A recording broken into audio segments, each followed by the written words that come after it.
Welcome back, Left Reckoners. I'm Matt Leck. With me, as always, is David Griscom. Hello, David. What's up, brother? Not much, except right now we are joined by Deep State Kuba himself. You might know him from the This Is Revolution podcast.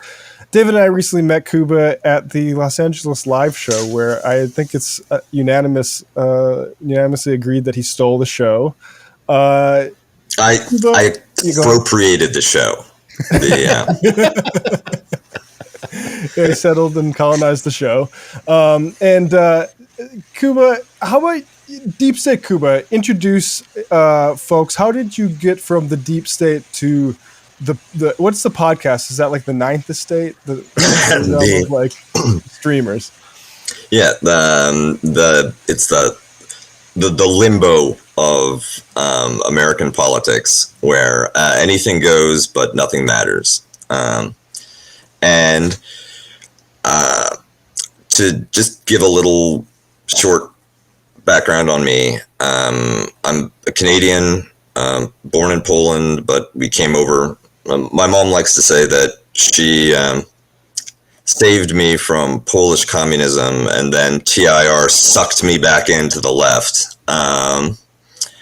And I grew up in interior British Columbia, but I got accepted to Harvard, and that was my entry point into the rarefied world of the American elite through a Harvard connection. As I was doing my PhD at Berkeley, I became low-level assistant, travel arranger, coffee cake buyer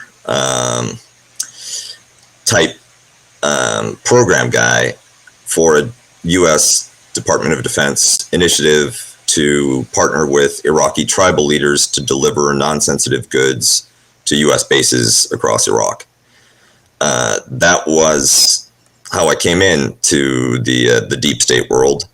And later, I came to Washington and worked on Department of Defense projects, doing geopolitical and economic risk analysis, some organizational studies for the Air Force. I briefed generals at the Pentagon. I preferred to arrive by scooter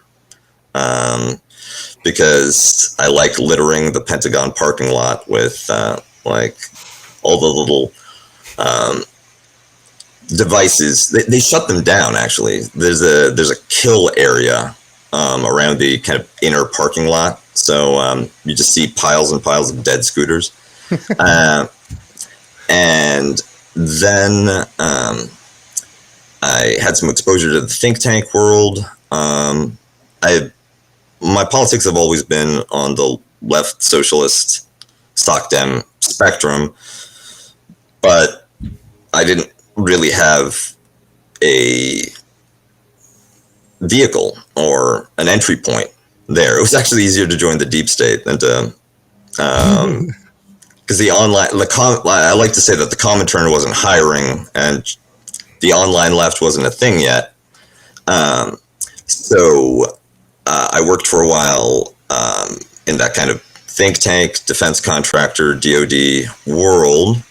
I got fired in 2020, came back to Canada, and I'm now continuing to do government contracting, but in more innocuous ways.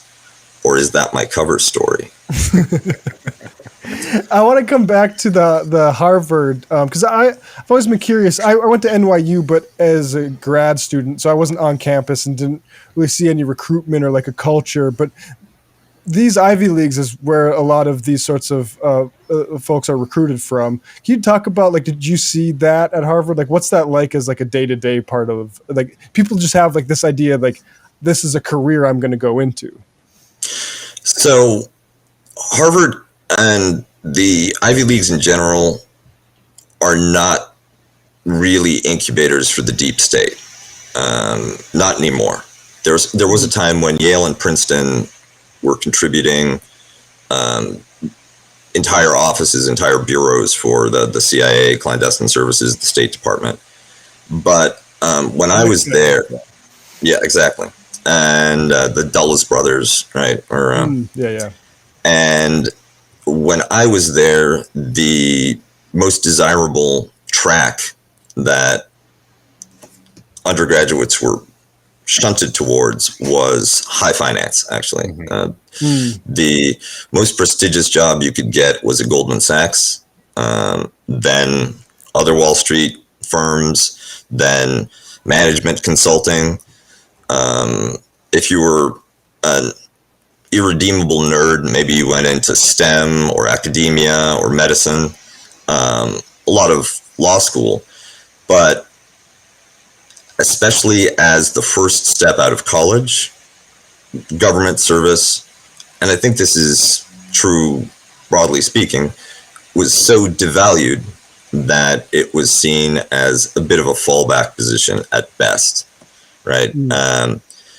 There were people who were looking in that direction, but generally you went into law school and then graduate school in order to get regional specialization, language skills, and then you'd pivot into sometimes regular government service, but more often different types of contracting at consulting companies like Dahlberg is one. Another one is DAI, which essentially privatized the USAID and certain Department of Defense, Department of State analytic functions. And you'd make a private sector salary, and it was a much more corporate type of experience than showing up to a government office building every day. There was interest on the part of government for people who had language skills, relevant regional experience, that kind of thing.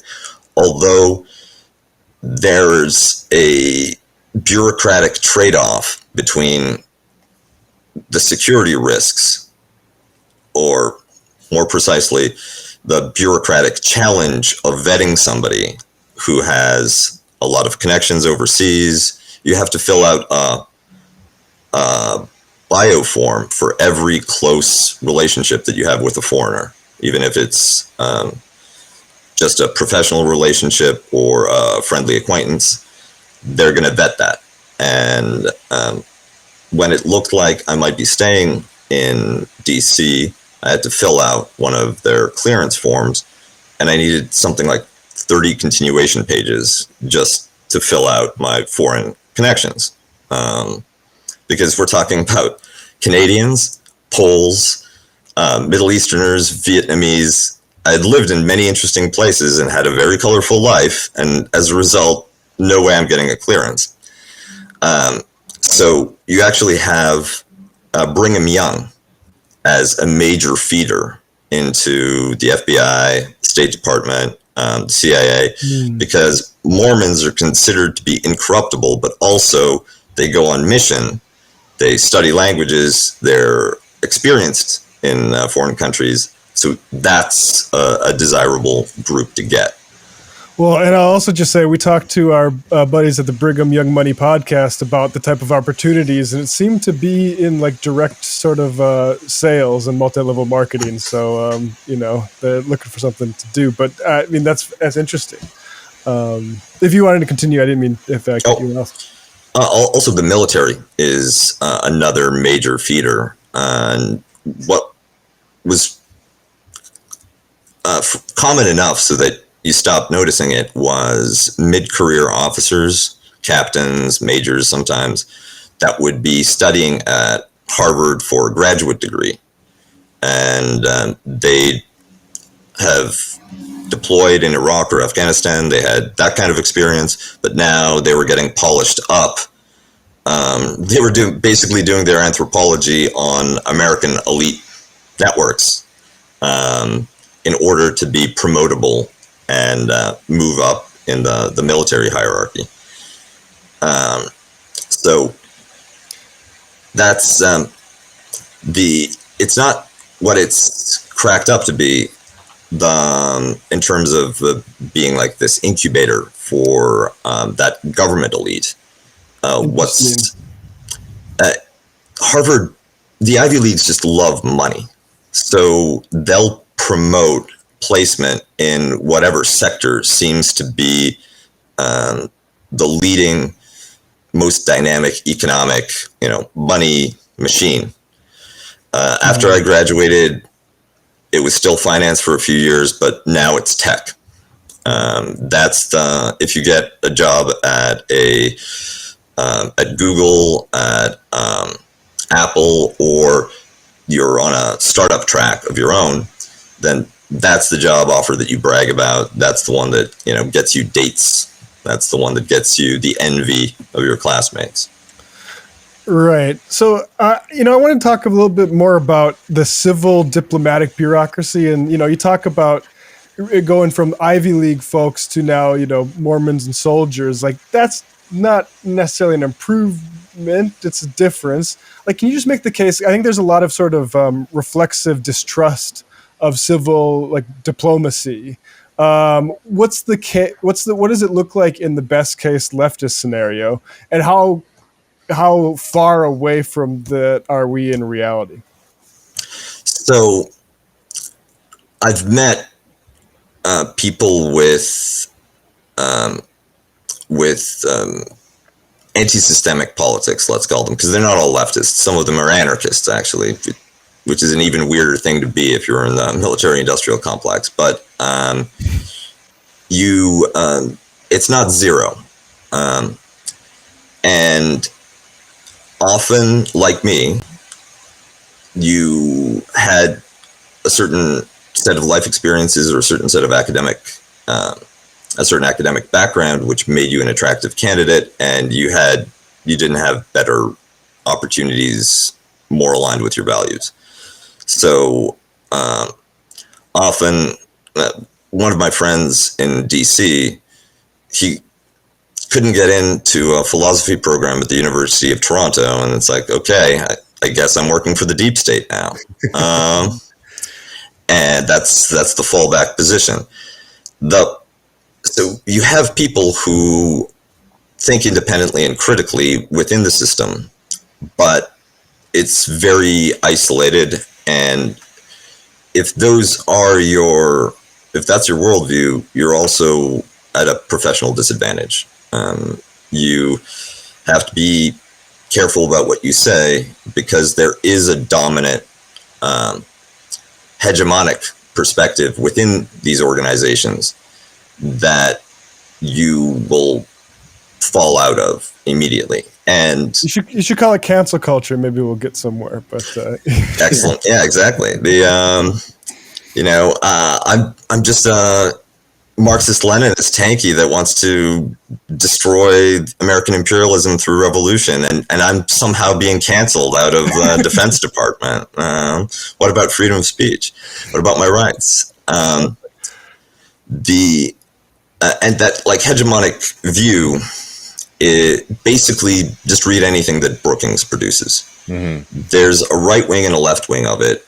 AEI, Heritage, Cato, to a certain extent, represent the right wing, which is a little more nationalist, not necessarily more aggressive, but more on the weapons platforms and less on the humanitarian intervention side, and very preoccupied with the Washington Consensus and basically imposing neoliberalism as part of American foreign policy.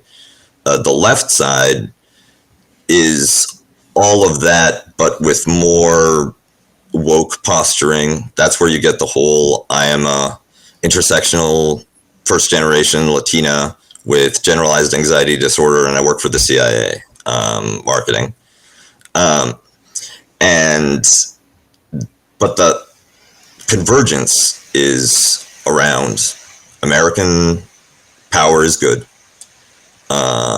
The enemies of America are evil. There is not just a right, but an obligation to intervene internationally.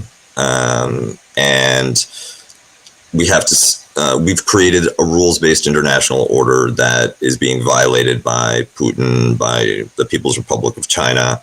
And I like to say that in Washington, it's 1996 forever. There's still this idea about American powers being preeminent, the United States being the global agenda setter, and essentially the only limitation on what the United States can achieve is its will to commit to achieving it. That we could have had intersectional feminism and gay pride parades in Kandahar if we had just stayed 20 more years and we had just saw things through. So if you have difficulty accepting that, then generally speaking, at one point or another, you'll be purged by mid-career. I mean, it happened to me. Or you'll be shifted into less sensitive parts of the administrative apparatus. The think tank world is where you have ideology and strategy really being formed, and that's where plans and programs for missile defense or Ukraine policy or Iraqi reconstruction get produced. Elected officials might have strong opinions, but they get shaped, formed, and turned into policy through the think tank structure. And those think tanks survive on funder money and government contracts. The contract, one thing that I learned very quickly in Washington is the United States government doesn't do anything. It just issues contracts to do all the things that it's supposed to do. Whether it's intelligence collection and analysis, whether it's cybersecurity, there's always a private. The government can't do anything without a private company taking some profit. And as a result, when you look at figures of civil servants or federal employees, and Barack Obama liked to point out that under his watch, it was the first time that the federal workforce declined, it's entirely illusory, because the work is actually done by people who technically work for the private sector, but at organizations that have one client, which happens to be the federal government. And I mean, that's a feature, not a bug. It was deliberately designed this way. If you believe the official story, then it was in order to capture the dynamism and efficiencies of the private sector, which is, I can tell you, is not true, because they're neither dynamic nor efficient. But to prevent private sector unions from being able to control who becomes a cadre, and in order to bring in a capitalist bourgeois stratum into the operation and function of government. So like on that, I mean, because I think we're getting somewhere interesting, and I will just note that like what you were saying about think tanks, I think is really true, and I think a lot of people, especially who haven't spent any time in DC, like don't recognize how much power they have. I went to college in DC, and like I interned at an Arabic language news organization, and one of my mentors there like really broke that down to me. It's like, all right, we're going to go to this think tank because they're the ones who are really going to start to influence this policy down the line. Anyway, that's a whole other thing we could get into in the future. But I wanted to ask you, because I think on our side, on the left, particularly like the socialist, Marxist left, I think there's an inheritance that we have, and I would call this more like pop Marxism than level it on Marx or Lenin themselves, of like thinking about the state, right? Where it's like the line is like, the state is just the central committee of the bourgeoisie, right? And it's not and I think that that's a little bit underdeveloped. And I'd be curious what you think about this, because it's not as if like capital doesn't have a lot of influence over the state, is not heavily involved in it, but the state does have its own interests, and more often than not, they're actually looking for like the long-term interests of capitalists, even if capitalists might be upset in the short term. But this is just me reading books and thinking about it. You've seen that world, and I would be curious if you sort of think that we should be developing more of an understanding on our side. Well, I think that from the perspective of the socialist left, I'm more of a Soc Dem European style leftist, but essentially, if you're not part of the democratic hierarchy and the democratic machine, then there is fairly shallow understanding of how the state interacts with other power centers, and what it can and cannot do, or what it can and cannot look like. So one thing that I very quickly point out is that the U.S. State structure is distinctive for the worse compared to other mature, developed Western democracies or East Asian states, even more so compared to Communist Party states, where you have a very clear demarcation that this is the private sector, but there is a government that oversees the private sector, that is above the private sector. This is where actual power resides, and that the interests of the state come ahead of mere business. And the term is state autonomy, that if you have that kind of government, then its decisions and its priorities are autonomous from the considerations of either any particular peak capitalists organization like a Google or an Apple, or capitalists as a whole. And this comes out of the fact that states ultimately are the ones who fight wars, and and state cadres are the ones who are at risk in case of invasion or revolution or other kinds of violent, sudden political change. Capitalists have a lot more wiggle room, especially if it's a war like, say, Ukraine versus Russia, where both sides are different flavors of, call it oligarchical capitalism. You could move across that divide relatively easily, but if you're actually working for Zelensky, if you're too closely tied with Putin, then your life is on the line. So it doesn't matter if the GDP is going to contract by 5%, or it doesn't matter if a couple of billionaires have to erase a zero from the end of their fortune. It's too important to leave it up to those considerations. Now, that's in extremis.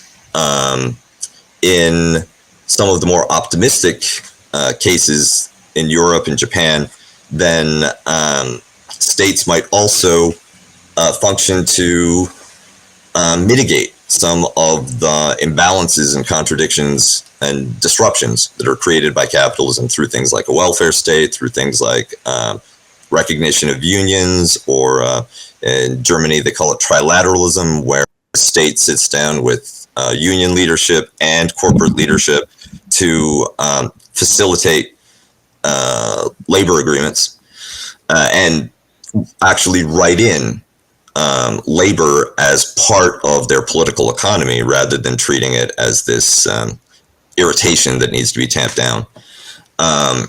Or environmental regulation, strong mandates around things like climate change, which might shutter entire industries. Now, that also requires state autonomy. And the people who fill, those kinds of states have a lot less contracting, much more of a professional civil service class, cradle to grave. You're going to be working for the government, or for the state, or for the people, depending on the ideological character of the country. And there isn't the same revolving door. That the whole idea that you could work for, let's say, the FCC, and then work for major telecom, That's just straight corruption in most of the world, right? It's simply illegal, and it's obviously illegal. And why would you ever let them do that? But in the United States, that line between private power and the power of the state is the blurriest that it gets, outside of some extraordinary cases like maybe Saudi Arabia, where it comes down to a family in charge. And the revolving door is where you have the power of the state to do anything with the private sector gets fatally diminished. And being a civil service career is something that's fanciful and old-fashioned in the US, but is actually a very high-status life path in countries like France or Japan or Sweden. And one question the leftists need to ask themselves is, can we get to a place where the state, as it's construed right now, can reform enough to again discipline capital? Right now, capital tells the state what to do most of the time, and very rarely you have, it actually takes a figure like Donald Trump, who comes from outside of the privilege networks and personal cronyism of that revolving door elite world, to push through some measures which are going to force losses on well-connected capitalists. And he just does it out of spite. There's no strategy behind it, and he protects people who pay him off. But it would take that kind of outsider figure to actually reform it. Is it reformable? If so, then that's actually, in comparative and international perspective, and we can talk about Brazil in a moment, in this context, that's how you might be able to maybe not smash, but tame, or at least restrain the power of these peak capital interests. They're scared of a state that's capable. They're not scared. They're scared of a labor movement that's militant and powerful, and that's basically it. If at this point, leftists should pursue on all of the above strategy. Like, how can we make the state strong enough to actually impose some restraints and force some redistribution on peak capitalists? Also, how do we create a militant and strong enough labor movement so that there's pressure from below as well? Ultimately, even if you have the labor movement but without a capable state, you'll need to construct that state just to administer the restrictions that you want to impose on the private sector. You could try to abolish the private sector entirely, but even that requires some kind of institutional architecture and apparatus and cadres to staff it, to be able to keep the essential operations going that feed people, that keep the trains running only 45 minutes late, without having just a cratering of any complex economic activity, and the need to start from scratch. And that's one thing that I keep urging leftists to do. Like, if you don't know what to do with your life, if you need a paycheck, look at the police, look at the military, look at the state bureaucracy, because there aren't nearly enough left voices, left figures, left personalities. And if you aren't taking the job, it's going to go to a reactionary, it's going to go to a radlib, it's going to go to a careerist, and they'll be the ones holding the business end of the rifle, the baton, or the whip, rather than you. And that becomes all the more important if you favor and I'm not endorsing this, radical revolutionary approach, because a unified reactionary or conservative or establishment security apparatus, state apparatus, is going to crush any popular movement. But if the system is fragmented with this unit, this police department, this federal agency, having enough leftists in it, so when the order comes in to mow down the protesters, you can say no, you can switch sides, then you have a shot at victory. The only reason that the U.S., that the Soviet Revolution succeeded was because entire units of the Red Army, of the Russian army, the Tsarist army at the time, switched sides. Mm-hmm. And I mean, I think we want to talk about Brazil, but I just want to jump on that. It's like, for people who watch the show a lot, like watch our stuff talking about Greece and Syriza, right? Where, there's an obvious political call. There's like, the European Union is choking this country.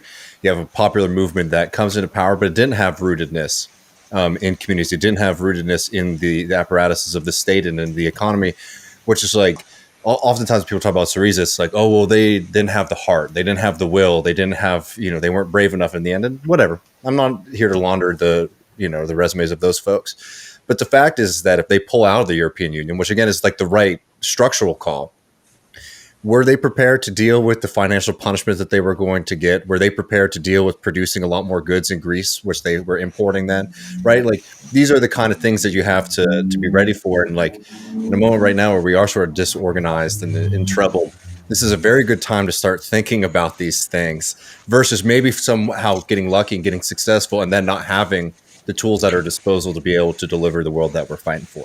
Exactly. And on that note too, I think that the left is too pessimistic or too resigned, too bleak about the EU itself as an institution that could have progressive direction. There are a lot of things that the EU does which are actually leftist priorities, things like open borders across Europe, things like fostering non-ethnic identities across the continent. Environmental standards. There's a lot that the EU does that's effective, so effective that it's invisible. We take it for granted. We don't think about it, and that are actually quite positive. So, European comrades, work for the EU, right? Like, keep your mouth shut. You may not like carrying water for the neoliberals for a few years, but eventually you'll get promoted, and you'll be the only one who knows about poultry health standards in the Mediterranean region, and you can skew them in favor of small producers. You can make that case, and the EU has state autonomy as an institution. That's one thing that actually people hate about it, right? The EU can do things that don't flow from an electoral mandate or follow the purely commercial dictates of European producers and capitalist interests. So let's staff that up with some of our people so that the next time there's a Greek-type financial meltdown, rather than forcing austerity, you bail out the people and nationalize the banks. Good pitch. I mean, I just remember when I was unemployed, I was applying to all sorts of stuff, including like, I don't think I ever got a call back from any government jobs, but I remember filling out going through the portals, and honestly, whatever would have took me, if it was that or the architecture magazine. But I think you make a strong case for preferring like you're right. Like, I mean, we talk about like the we can move to Brazil now, the coup attempt, and they basically had like truck drivers blocking some roads and like, I mean, in America, I do think one good thing is, we have more of a diverse military. Like, a white supremacist takeover from the military, you do have really concerning evangelical pockets in certain parts of it. But I mean, without getting into that, let's talk about Brazil a little bit. What from the deep state analysis of what we should look, sort of headwinds Lula has, or any observations you want to make about Bolsonaro? What do you have? What's your take on Brazil? So one reason why Bolsonaro, despite the advantages of incumbency and the animosity felt towards Lula by a lot of powerful interests in Brazil, the reason that Bolsonaro couldn't secure his reelection is because he was, like Trump, too erratic, too inept, and too egomaniacal to be a good steward of capital. Lula, from his first stint as president, had a record of pragmatic coexistence with Brazilian capitalism. And that's what allowed him to eliminate hunger, for instance, to pass the Bolsa Familia, to take steps in a direction that created more opportunities for poor Brazilians, the mass of the population, eliminate hunger, really rack up some major accomplishments in governance. And one question will be whether or not there is space for some kind of pragmatic, I hate you, you hate me, but we've got to figure something out. Type of relationship with Brazilian capital. And given the global economic crisis that goes along with the war in Ukraine, the pressure on international supply chains that still, the echoes of COVID, also the challenging relationship with China and the United States, and Brazil balancing its opportunities between the two, Latin American regional politics, there might be some leverage that Lula has. Brazilian companies are going to need some bailouts. There's going to be some macroeconomic management. And if he can provide what businesses need to survive, then that may make providing what the people need to thrive palatable for enough of the, you don't need them all. You're not going to get all of the bourgeoisie, but enough so that you can actually govern. Also, the geopolitics favor a balanced approach rather than capitulation to American hegemony. One of the great markets for Brazilian exports, especially agricultural exports, is now China. And I haven't dug too deeply into the trade figures, but Russian and Ukrainian fertilizer and industrial imports are also strategically important commodities that Brazil needs in order to maximize its economic potential. So his ability to play nice enough with the United States while avoiding signing up for complete Russia sanctions or cutting off trade with China is also pragmatically attractive from the perspective of the Brazilian bourgeoisie, more so than a figure like Bolsonaro that might just do whatever certainly a Trump-based Washington told them to do, and cultivate like a military-to-military relationship with the U.S. So these are areas in which he can potentially get enough leverage, have enough of a carrot and enough of a stick to allow him to restore social spending and potentially pursue some other more ambitious programs. There are the serious constraints that come with being a developing country with a large impoverished population. One thing that not only Brazil, but countries across Latin America need to do is upskill their workforce. You have a large pools of scandalously under-invested human potential, right? If you think about how many millions of Brazilians have been struggling for basic nutrition, well, how many potential scientists, engineers, skilled technicians, machinists, right? These are people whose lives right now are at the cusp of survival, but with a little bit of training, with a little bit of education, with a little bit of investment, they could become the makers of more developed, more productive, more egalitarian Brazil.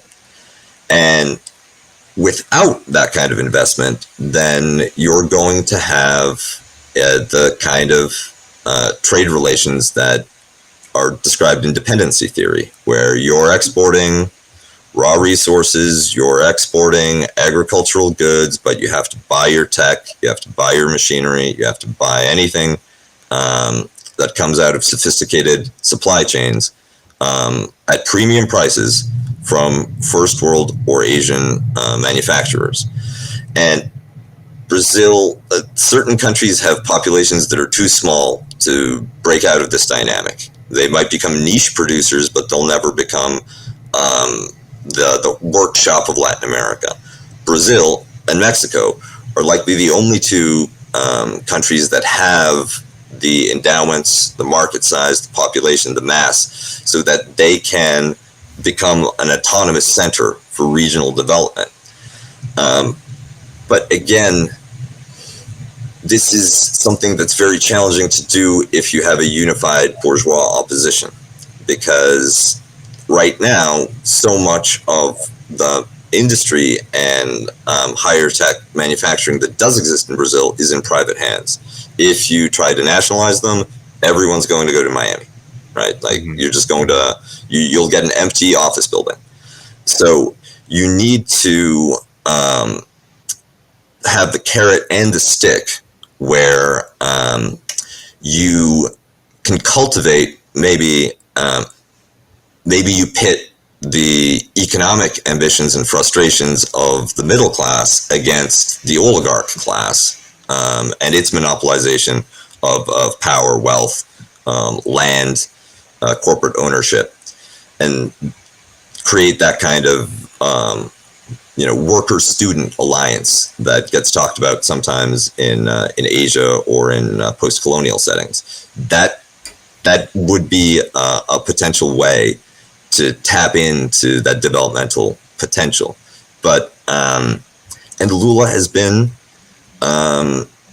good at doing just the right amount of reassurance to the relevant social groups to prevent that, let's call it Venezuela syndrome, where congratulations, you control the government. Congratulations, you control the oil supply.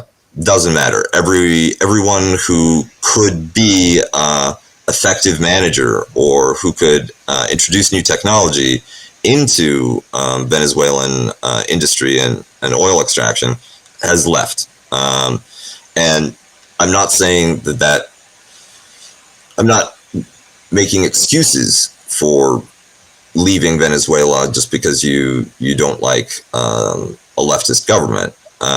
But that's a reality. You have to accept that you don't control all the pieces on the board, and people will behave like in a global dynamic without capital controls or anything like that. It's like in a world where it's easy to pull your money and resources out of country like that can just be absolutely devastating. Absolutely. And there are very few countries that have that kind of monetary sovereignty.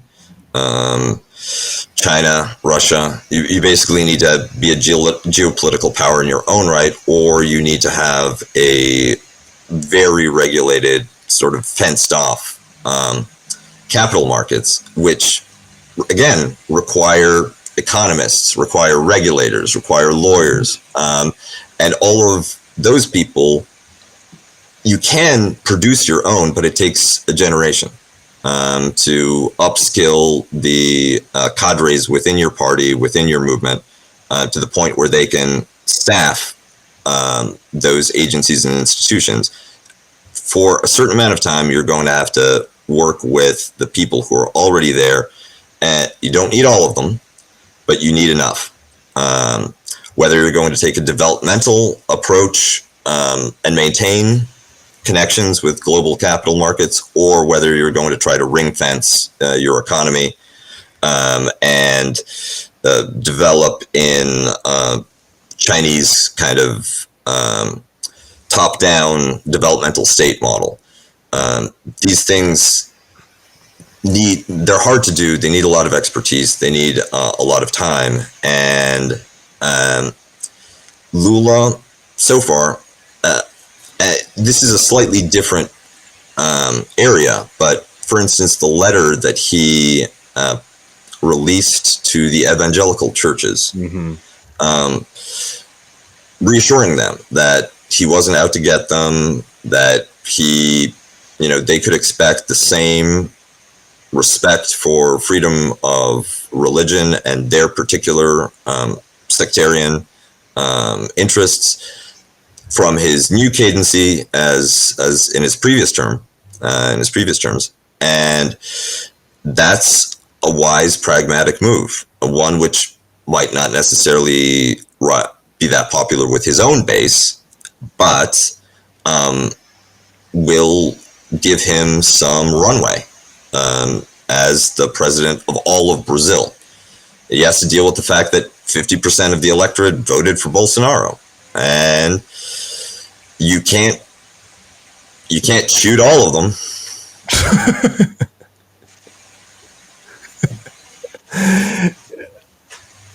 David, do you want to follow that up, or?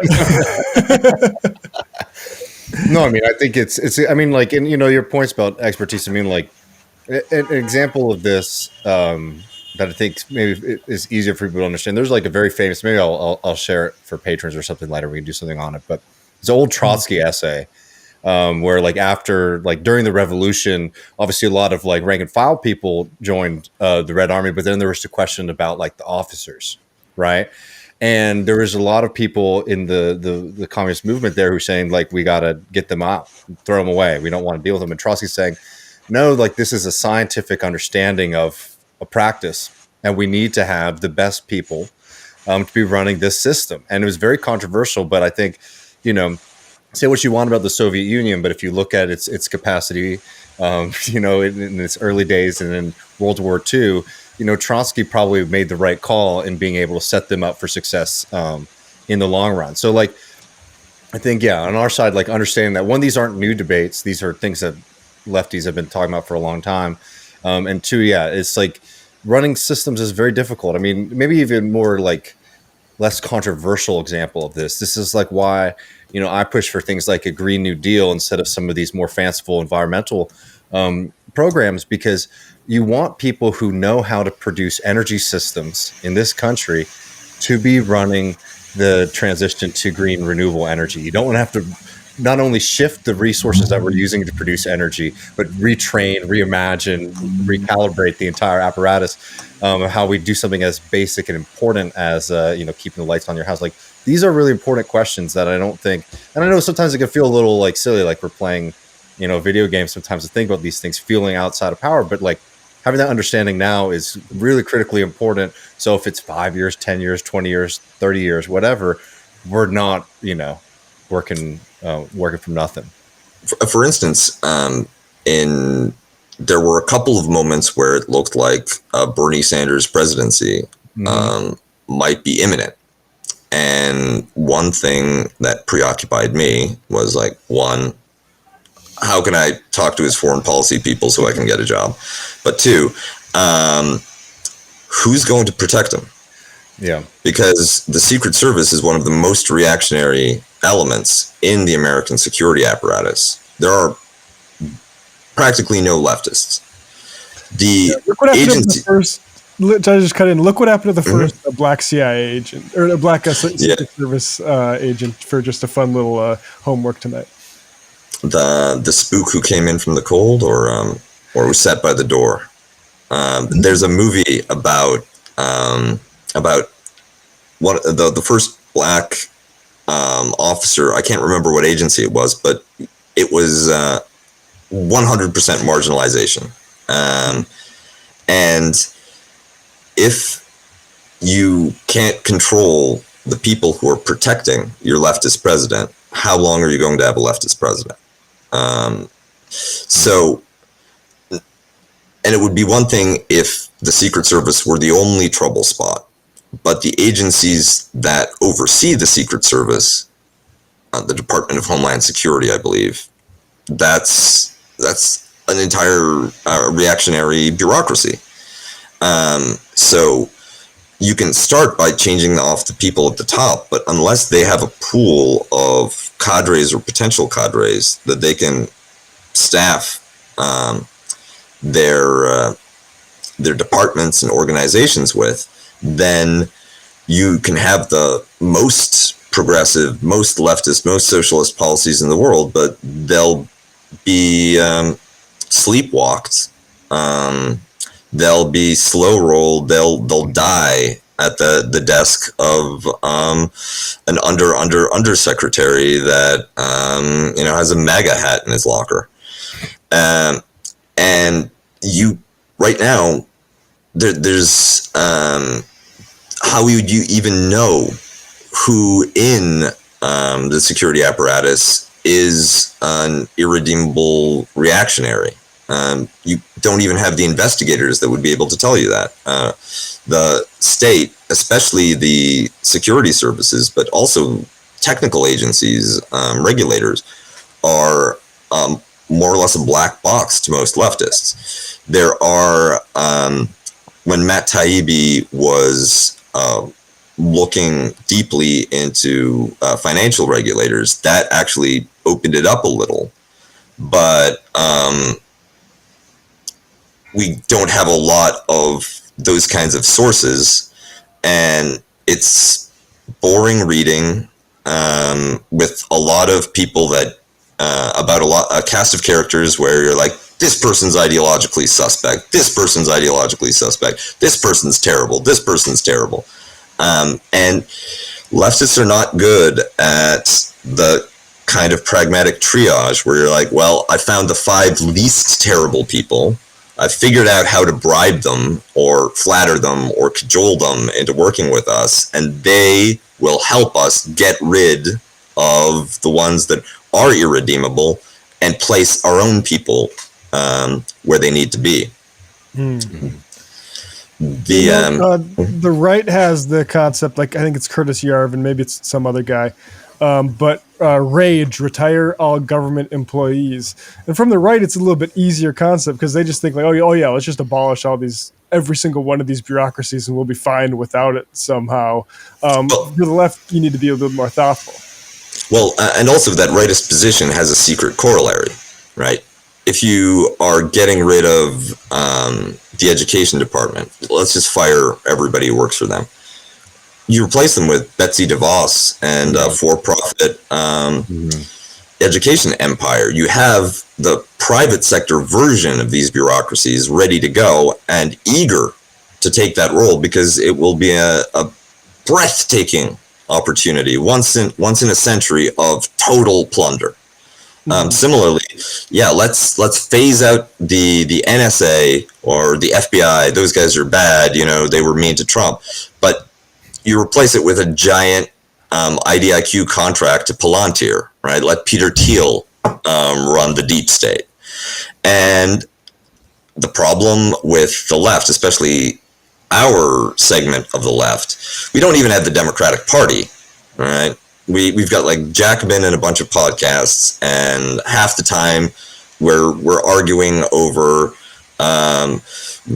what somebody tweeted 2 years ago, and we need to have some institutional vision as to what it takes to govern if we ever actually want to do that seriously.